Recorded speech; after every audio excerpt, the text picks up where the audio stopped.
എങ്ങനെ നിങ്ങൾക്ക് നിങ്ങളുടെ മേഖലയിൽ കൂടുതൽ ക്രിയേറ്റിവിറ്റി കൊണ്ടുവരാം?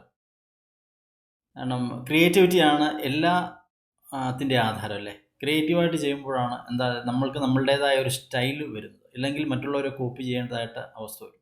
ഏത് മേഖലയാണെങ്കിലും, ബിസിനസ് ആണെങ്കിലും പേഴ്സണൽ ബ്രാൻഡ് ആണെങ്കിലും ഏത് മേഖലയാണ്. അപ്പോൾ എങ്ങനെ നിങ്ങളുടെ പ്രൊഫഷണൽ അല്ലെങ്കിൽ കരിയറിൽ എങ്ങനെ കൂടുതൽ ക്രിയേറ്റിവിറ്റി കൊണ്ടുവരാം? അപ്പോൾ അതിന് എന്തൊക്കെ കാര്യങ്ങളാണ് ശ്രദ്ധിക്കേണ്ടത് എന്നുള്ളതാണ്. അത് ഞാൻ എൻ്റെ മനസ്സിലുള്ള ഐഡിയ ആണ് ഞാൻ ഷെയർ ചെയ്യുന്നത്. ഒന്നാമത്തെ കാര്യം, നിങ്ങളുടെ ബാല്യകാലത്തെ കാര്യങ്ങൾ നിങ്ങൾ ഓർക്കുക. ബാല്യകാലത്തെ അല്ലേ, ചെറിയ കുട്ടിയായിരിക്കുമ്പോഴുള്ള അനുഭവങ്ങൾ എല്ലാവർക്കും ഉണ്ട്. വഴക്കുപിടുത്തവും അല്ലെങ്കിൽ സ്കൂളിൽ പോകുന്ന സമയങ്ങളും അല്ലേ, ബന്ധുക്കളോടൊപ്പം നിൽക്കുന്നതും സുഹൃത്തുക്കളോടൊപ്പം സമയം ചെലവഴിക്കുന്നത്, അങ്ങനെ ഒരുപാട് മെമ്മറീസ് ഉണ്ട് അല്ലേ. ഓരോരുത്തർ വളർന്ന സാഹചര്യം അനുസരിച്ച് എന്തെല്ലാം ഓർത്തെടുക്കാനുണ്ട്. അപ്പോൾ ഇതൊക്കെ ആ ഒരു കാലഘട്ടങ്ങളിലൂടെയൊക്കെ ഒന്ന് കടന്നു പോവുക. അതിനെല്ലാം ഒരു സിനിമ കാണുന്നത് പോലെ വിഷ്വലൈസ് ചെയ്യുക. ബോധപൂർവ്വം അതിന് സമയം കണ്ടെത്തി അതിനായിട്ട് തന്നെ ഒന്ന് ഓർത്തെടുക്കാനായിട്ട് ശ്രമിക്കുക. ഓക്കെ, ഇതൊരു ഹാബിറ്റാക്കി ഡെവലപ്പ് ചെയ്യുക. രണ്ടാമത്തെ കാര്യം, നമുക്കറിയാം നമ്മുടെ നാട്ടിൽ പലതരത്തിലുള്ള ആളുകളുണ്ട്. ഓരോരുത്തർക്കും ഓരോ ക്യാരക്ടറാണ്. ഇപ്പോൾ ചെറിയ മുറുക്കാങ്കടയിലുള്ള ആളുകൾ, അല്ലെങ്കിൽ നമ്മുടെ നാടൻ ഹോട്ടലിൽ നടത്തുന്ന ചേട്ടനല്ല ചേച്ചിമാർ, ഇതുപോലുള്ള ആളുകൾ, അല്ലെങ്കിൽ പാല് കൊണ്ടുതരുന്ന ആളുകൾ അല്ലേ, ഇങ്ങനെ പലതരത്തിലുള്ള ഓർമ്മകൾ ഓരോരുത്തർക്കും ഉണ്ട്. അപ്പോൾ അങ്ങനെയുള്ള ക്യാരക്ടറിനെ ഒബ്സർവ് ചെയ്യാനായിട്ട് ശ്രമിക്കുക. ഓർത്തെടുത്ത് അവരെന്തൊക്കെയായിരുന്നു പറഞ്ഞിരുന്നത്, എന്തൊക്കെയായിരുന്നു സംഭാഷണങ്ങൾ, എന്തൊക്കെയായിരുന്നു അവരുടെ ആക്ടിവിറ്റീസ്, എന്തൊക്കെയായിരുന്നു എന്നുള്ള പല കാര്യങ്ങളും. ഇപ്പം നിലവിലുള്ളത് നിങ്ങൾ അങ്ങനെ ഒന്ന് ഒബ്സർവ് ചെയ്യുക. അതുകൂടാതെ നിങ്ങളുടെ മേഖല ഏതാണോ ആ മേഖലയായിട്ട് ബന്ധപ്പെട്ട് ധാരാളം ബുക്കുകൾ വായിക്കുക.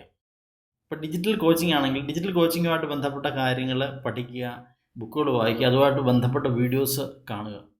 ഓക്കെ, അങ്ങനെ കൂടുതൽ ചെയ്യുമ്പോൾ നിങ്ങൾക്ക് തന്നെ ഒരു ഐഡിയ ഡെവലപ്പ് ചെയ്യും. ഐഡിയ ഈസ് കമ്മിങ് ഫ്രം എവിടെ നിന്നാണ് വരുന്നത്? ശരിക്കും സബ് കോൺഷ്യസ് മൈൻഡ് ആക്റ്റീവ് ആയിട്ടിരിക്കുന്ന ആളുകൾക്കാണ് കൂടുതൽ ആശയങ്ങൾ വരിക. സബ് കോൺഷ്യസ് മൈൻഡ് ആക്റ്റീവ് ആകുക എന്ന് പറഞ്ഞാൽ, അതിന് മറ്റൊരു ഭാഷയിൽ പറഞ്ഞ്, ഇത് യൂണിവേഴ്സിലുള്ള ഐഡിയ തന്നെയാണ്. നമുക്ക് സെപ്പറേറ്റ് ആയിട്ടൊരു ഐഡിയ അല്ലെങ്കിൽ ഒരു ക്രിയേറ്റിവിറ്റി എന്നൊരു സംഭവമില്ല. ഇതിനൊരു ബിഗ് മൈൻഡായിട്ടാണ് പറയുന്നത്. Universe is a big mind. അപ്പോൾ അതിൽ നിന്ന് നിങ്ങൾക്ക് കണക്ട് ചെയ്യപ്പെടേണ്ട തോട്ട്സ് നിങ്ങൾക്ക് കണക്ട് ചെയ്യപ്പെടും. സോ എങ്കിൽ നമ്മൾ ഇങ്ങനത്തെ ഹാബിറ്റുകൾ, ഇങ്ങനത്തെ രീതികൾ പിന്തുടരുമ്പോൾ, അപ്ലൈ ചെയ്യുമ്പോൾ കൂടുതൽ ക്രിയേറ്റീവ് ആകാനായിട്ട് നിങ്ങൾക്ക് തീർച്ചയായിട്ടും പറ്റും. അതുപോലെ ഫോട്ടോഗ്രാഫി. ഇപ്പം ഞാൻ റെക്കോർഡ് ചെയ്യുന്ന ക്യാമറയിൽ നോക്കിക്കൊണ്ടാണ് സംസാരിക്കുന്നത്. ഇപ്പോൾ ക്യാമറ എടുത്തുകൊണ്ട്, അല്ലെങ്കിൽ മൊബൈലിൻ്റെ ക്യാമറ എടുത്തുകൊണ്ടോ, അല്ലെങ്കിൽ പ്രൊഫഷണൽ ക്യാമറ എടുത്തുകൊണ്ടോ നേച്ചറുകൾ, അങ്ങനെ പലതരത്തിലുള്ള വീഡിയോസ്, ഫോട്ടോസൊക്കെ എടുക്കുക. പലതരത്തിലുള്ള ഫോട്ടോസ് കാണുക. ഇപ്പോൾ ഗൂഗിളിലൊക്കെ നോക്കുകയാണെങ്കിൽ ഇഷ്ടംപോലെ ഫോട്ടോസ് ഉണ്ടല്ലേ, ഏതെല്ലാം പ്ലാറ്റ്ഫോം ഉണ്ട്, ഇഷ്ടംപോലെ ഫോട്ടോസ് അവൈലബിൾ ആണ്. പലതരത്തിലുള്ള ഫോട്ടോസ്, വേൾഡ് ഫേമസ് ആയിട്ടുള്ള ക്യാമറമാൻമാർ എടുത്തിട്ടുള്ള ഫോട്ടോസ്, അതുകൂടാതെ നിങ്ങൾക്ക് നിങ്ങളുടെ ഫോട്ടോസ് നിങ്ങളുടെ മൊബൈൽ ഫോൺ ഉപയോഗിച്ചുകൊണ്ട്, ക്യാമറ ഉപയോഗിച്ചുകൊണ്ട് എടുക്കാം. ഇങ്ങനെയുള്ള കാര്യങ്ങൾ ചെയ്യുക. അതുകൂടാതെ വരയ്ക്കാനായിട്ട് ശ്രമിക്കുക. വരയ്ക്കാൻ അറിയാവുന്നവരാണെങ്കിൽ തീർച്ചയായിട്ടും വരയ്ക്കും. നമ്മൾ ഓർത്തെടുക്കുന്ന ഓരോ നിമിഷങ്ങളും, ഓർത്തെടുക്കുന്ന മനസ്സിൽ വരുന്ന ചിന്തകളും കാര്യങ്ങളെയൊക്കെ ഒരു പേപ്പറും പേനയോ അല്ലെ പെൻസിലെടുത്ത് വരച്ചു തുടങ്ങുക. ഓക്കെ, നെക്സ്റ്റ് ട്രിപ്പുകൾ, അഡ്വഞ്ചറായിട്ടുള്ള ട്രിപ്പുകൾ പോവുക. മല, കുന്ന്, കാട്, അതുപോലത്തെ സ്ഥലങ്ങളിൽ യാത്രകൾ പോവുക. ഹിമാലയം, ഇതുപോലെ ദൂരോട്ടുള്ള യാത്രകൾ ധാരാളം പോവുക.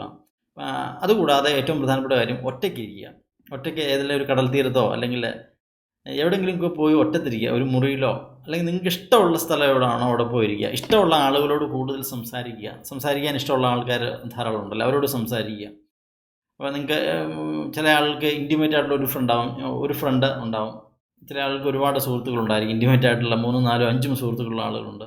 അപ്പോൾ അങ്ങനെ അവരോടൊപ്പം സമയം ചെലവഴിക്കുക. അങ്ങനെ വളരെ ഇഷ്ടമുള്ള കാര്യങ്ങൾ, നിങ്ങൾക്ക് ഇഷ്ടമുള്ള കാര്യങ്ങളും അവരുടെ ഇഷ്ടമുള്ള കാര്യങ്ങളും എല്ലാം സംസാരിക്കുക. മറ്റുള്ള ആളുകളെ ഒബ്സർവ് ചെയ്യുക.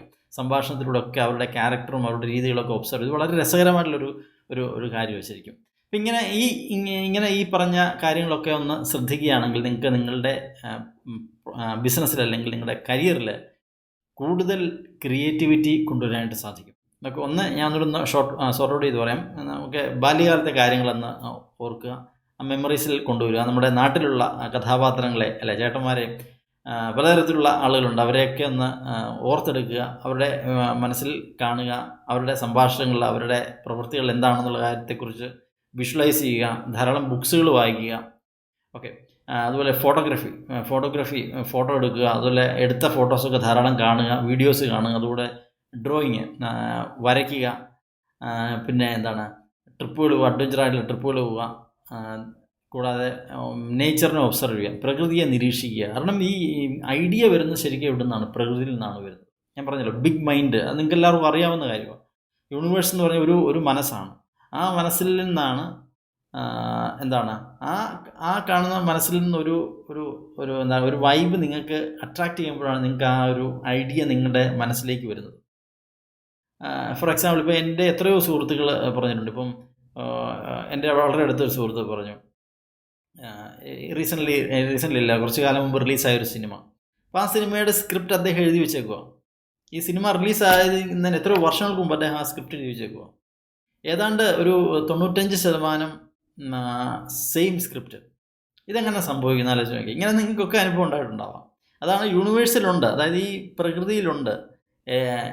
ഈ ചിന്തകളെല്ലാം പ്രകൃതിയിൽ നിന്നാണ് വരുന്നത്. അത് ആരാണോ ആക്ഷൻ എടുക്കുന്നത് അവരിലേക്ക് മീൻസ് അതിനൊരു ഫോർമുല ഒരു വിഷയം ഉണ്ടാവാം. നമുക്കറിയാത്ത ഒരു എന്താ പറയുക സൂപ്പർ മെമ്മറി അല്ലെങ്കിൽ സൂപ്പർ പവർഫുൾ ഫോർമുല ഉണ്ടായിരിക്കാം.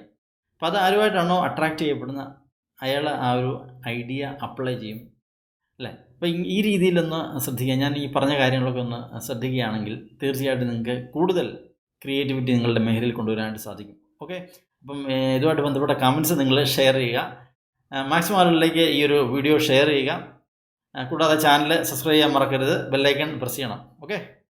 All the best. Thank you.